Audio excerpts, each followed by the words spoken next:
अस्सलाम वालेकुम बच्चों। आज हम मैथ्स की एक्टिविटी करेंगे, ठीक है, जिसका नाम है दिमाग की बत्ती जलाओ। अब देखना है हमको दिमाग की बत्ती क्यों जलानी है। यहाँ पर ब्लैक बोर्ड पर देखो, कुछ तस्वीर है दिए हुए हैं जो कि बिल्कुल खाली है, और कुछ जवाबात दिए गए हैं और कुछ हमको हल करना है, और ये जमा नफ़ी ज़र्ब है। अब इस तस्वीरों की मदद से ही हमको यहाँ पर नंबरात लिखने हैं और ये जो है मैथ्स की एक्टिविटी सॉल्व करनी है।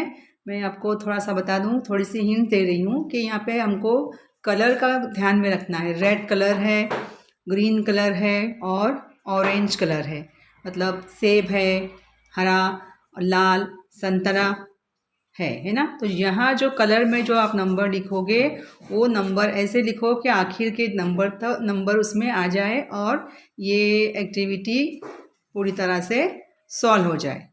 तो ठीक है, दिमाग की बत्ती जलाने के लिए तैयार है? तो चलो रेडी।